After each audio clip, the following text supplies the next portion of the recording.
আজকে আমাদের নিরামিষ রান্না, এই জন্য বড়া করে নেব আজকে। এটা হচ্ছে কাঁচা কলার খোসা বাটা, এই যে এখানে ব্লেন্ড করে নিচ্ছি।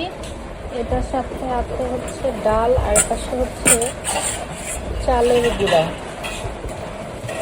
এগুলো হচ্ছে ব্লেন্ড করে নেব। এগুলো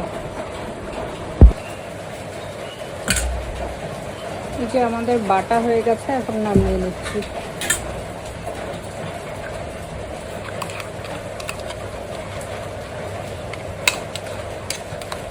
এই হলো কলার খোসা বাটা। এটার সাথে যাবে হচ্ছে ডাল। এই ডালের নামটা হলো খেসারির ডাল বলে আমাদের এদিকে। এই যে ব্লেন্ড হয়ে গেছে, এগুলোকে এখানে আবার নামিয়ে নেব। বাকিগুলো সব অল্প অল্প করে আবার ব্লেন্ড করে নেব একই রকম করে।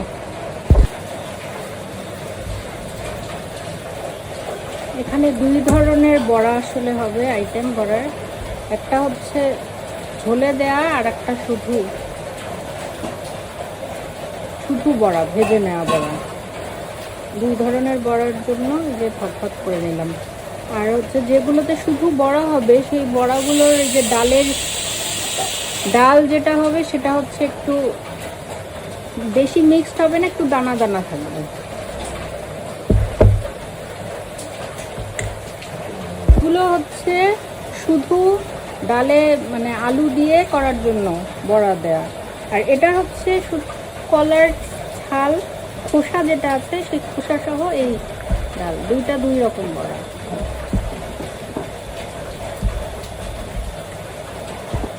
আচ্ছা, এটাতে পড়তেছে বেসন আর এই হলো চালের গুঁড়া। এটা যেটা আমরা শুধু বড়া হিসেবে খাবো, ঝোলে দেওয়ার যেটা নয়, খোসা বাটা যেটা আছে সেটাই। এই লবণ পড়ে গেল, লবণ, হলুদের গুঁড়া। আর এইটাতে পড়বে হচ্ছে লবণ পড়লো, লবণ আর শুধু হলুদের গুঁড়া পড়বে। এটাতে আর কিছু না, শুধু লবণ আর হলুদের গুঁড়া। এটা গেল মরিচের গুঁড়া, আর সামান্য একটু ভাজা জিরার গুঁড়া। আপনারা কেউ চাইলে ধনে পাতা, তারপর পেঁয়াজ কুচি, মরিচ কুচি এগুলো অ্যাড করতে পারবেন, কিন্তু আমরা করবো না আজকে। অন্য সময় হলো করতাম, বাট আজকে আমাদের নিরামিষ খেতে হবে, এই জন্য কাঁচা মরিচটা দেওয়া যেত, কিন্তু পেঁয়াজটা ইউজ করছি না। যেরকম করে খালি তেলের মধ্যে ফেলবো আর তুলে খাবো। এই হলো ভাজা বড়া। আর এটা হচ্ছে ঝুলে দেওয়া বড়া, যেখানে শুধু লবণ আর হলুদ দেওয়া হয়েছে। এটাকেও জাস্ট শুধু মেখে রেখে দিলাম। এই যে বড়া করার জন্য কড়াইয়ে তেল চড়িয়ে দিয়েছে। যেটা হবে হচ্ছে ঝোলের বড়াটা, মানে আমাদের এখানে বলে রসার বড়া, রসা। বড়া দিয়ে দিচ্ছে এক পাশ হয়ে গেছে, এবার উল্টা পাল্টায় নেব।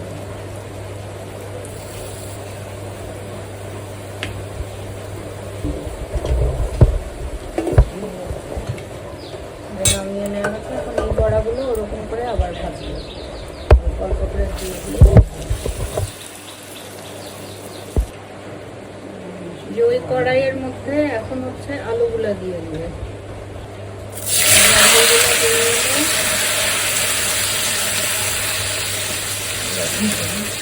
এটার মধ্যে লবণ,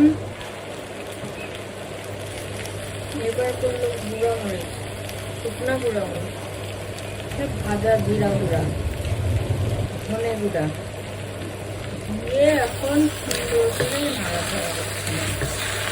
ভালো করে এটাকে কষায় দিয়ে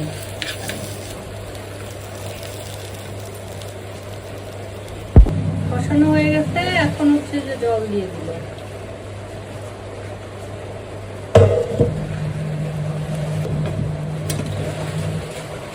ততক্ষণ ফুটতে থাকে,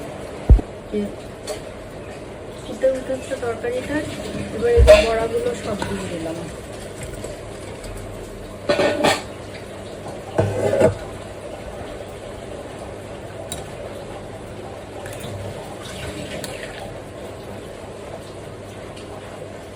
বড়া সহ ঝোলটা আগে ফুটে উঠুক।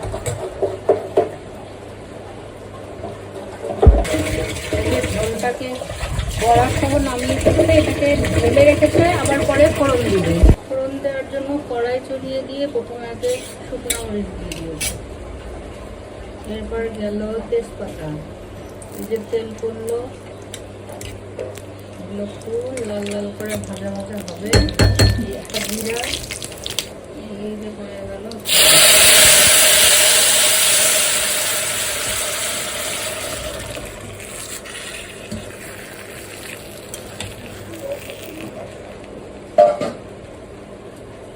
আচ্ছা, লাস্টে নামানোর আগে এই যে গরম মশলা পড়ে গেল।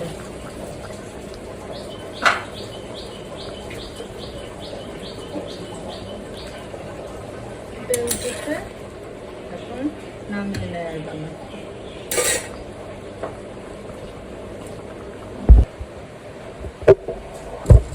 এই যে